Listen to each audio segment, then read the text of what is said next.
Assalamualaikum warahmatullahi wabarakatuh. Bersama saya Rini Andriani, calon guru penggerak angkatan 9 dari SDN Cibuntu 03, Kecamatan Ciampea, Kabupaten Bogor. Dalam kesempatan kali ini, saya akan melaksanakan wawancara bersama kepala sekolah saya. Namun, berhubung beliau sedang melaksanakan ibadah umroh, maka pelaksanaan wawancara saya laksanakan bersama para kepala sekolah se-Gugus 7 Ciampea Udik. Dan saat ini bersama saya telah ada Ibu Kepala SDN Cibuntu 02, yakni Ibu Lia Puspita, SPD. Warahmatullahi wabarakatuh. Waalaikumsalam warahmatullahi wabarakatuh. Ibu bagaimana kabarnya hari ini? Alhamdulillah baik Bu Rini. Alhamdulillah saya juga baik ya Bu ya. Modul 3.1 yakni pengambilan keputusan berbasis nilai-nilai kebajikan sebagai seorang pemimpin Bu. Yang pertama Bu, bagaimana caranya Ibu mengidentifikasi pada kasus-kasus yang boleh dikatakan ini termasuk dilema etika kah ataukah rujukan moral? Pertama saya identifikasi dulu ya, masalahnya itu berkaitannya dengan apa? Apakah permasalahan ini benar-benar kemana arahnya? Artinya begini, persoalan yang menjadi masalah ini apakah akan berdampak negatif atau berdampak positif ketika saya melaksanakan keputusan tersebut. Jadi saya identifikasikan dulu apakah permasalahan ini memang mengandung nilai-nilai dilema untuk saya sendiri, bagaimana saya memutuskan permasalahan tersebut. Jadi saya identifikasi masalah terlebih dahulu. Yang selanjutnya, bagaimana Ibu menjalankan keputusan di sekolah, terutama untuk kasus-kasus yang ada dua kepentingan. Ini sama-sama benar Bu, ada nilai-nilai kebajikan di dalamnya. Ya, ini yang disebut dengan dilema ya. Ketika saya memutuskan yang ini berbenturan dengan ini. Nah, tapi ketika dilihat jalan yang ditempuh atau keputusan yang diambil tersebut mempunyai nilai positif yang lebih banyak daripada nilai yang ini, itu keputusan yang saya ambil. Nah, jadi dilihat dulu perbandingannya. Kalau ketika saya memutuskan hal ini, apakah dampaknya itu lebih, kurang, atau banyak? Langkah-langkah atau prosedur seperti apa yang biasa Ibu jalankan dalam pengambilan keputusan terkait dilema etika? Biasanya mencari masukan dulu dari teman-teman. Kan kita di dalam sekolah itu kita mempunyai stakeholder. Betul. Ada guru, kemudian ada komite, kemudian ada tenaga pendidik dan lain-lain. Nah, biasanya satu keputusan itu diambil dengan mempertimbangkan hasil pendapat mereka. Jadi tidak semata-mata itu karena keputusan saya sendiri, tapi mengambil dulu masukan dari mereka. Kok kalau saya mengambil tindakan seperti ini, bagaimana dampaknya? Nah, jadi mereka juga teman-teman itu sama-sama mengambil keputusan yang terbaik. Nah, bagaimana caranya? Tadi dipertimbangkan benar-benar ketika, oke, kalau misalkan antara dua keputusan ini mana yang paling dominan yang harus diambil. Nah, itu tadi keputusan dari teman-teman yang misalkan kita dibawa di forum rapat, itu akan berpengaruh terhadap pengambilan keputusan yang akan saya ambil nantinya. Hal apa yang selama ini Ibu anggap efektif dalam pengambilan keputusan hubungannya dengan dilema etika? Dengan koordinasi ya. Jadi dengan koordinasi, dengan tadi sudah disampaikan dengan stakeholder yang ada di sekolah, kemudian komite, terus juga masyarakat sekitar sebagai tetua, misalkan ketua Pak RT, Pak RW, kita jalin komunikasi dan koordinasi, itu yang paling efektif. Mereka kan yang paham ya dengan karakteristik bagaimana lingkungan di sini, ya, guru-guru yang di sini yang sudah lama, mereka paham, oh kalau misalkan kita akan membuat seperti ini loh tindakannya. Oh kalau misalkan kita akan seperti ini jalannya.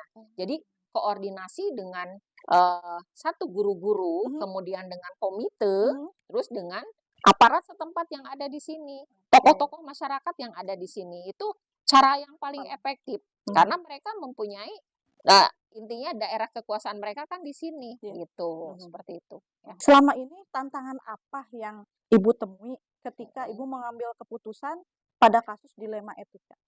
Merasa apakah keputusan yang diambil ini sudah benar atau tidak. Tapi kalau menurut saya itu keputusannya itu sudah benar gitu dan tidak mengandung hal yang salah. Ya. Ibu ada tata laksana atau jadwal tertentu kah gitu? Mungkin Ibu membuat jadwal ataukah langsung diputuskan di tempat Bu untuk pengambilan keputusan yang berhubungan dengan dilema etika? Prosedurnya seperti apa Bu? Langkah-langkahnya yang Ibu laksanakan? Biasanya kalau misalkan ada permasalahan, kita bicarakan dulu. Berarti ada koordinasi kan di situ. Nah, berarti ada tenggat waktunya juga. Ada tenggat waktu untuk membereskan masalah tersebut. Misalkan hal yang paling urgent kita ambil segera mungkin keputusan tersebut. Misalkan permasalahannya tersebut benar-benar penting, ya kita ambil sikap segera mungkin permasalahan itu dibereskan gitu. Ada tidak Bu hal-hal yang mempermudah atau membantu Ibu atau ada pihak lain mungkin yang membantu Ibu dalam pengambilan keputusan pada kasus dilema etika Bu? Biasanya teman-teman ya. Jadi teman-teman, terus saya sendiri banyak merenung ketika keputusan ini diambil bagaimana ya, enak atau tidak ya. Harus lebih bijak dan sabar ya kalau seorang pemimpin itu. Jadi kalaupun ada sisi emosional, kita harus bisa meredam rasa emosional itu. Ini setelah apa yang Ibu sampaikan tadi, adakah hikmah yang bisa kita Ibu petik dari pengambilan keputusan pada kasus dilema etika, Bu?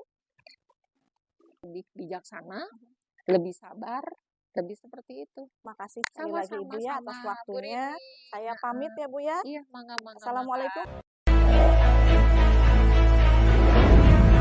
Saya akan mewawancarai Ibu terkait pengambilan keputusan yang dilaksanakan oleh seorang pemimpin di sekolah. Ibu sebagai kepala sekolah SDN Ciampea Uli. Dari saya Bu, selama ini bagaimana Ibu mengidentifikasi nih kasus-kasus ini termasuk dilema etika atau rujukan moral?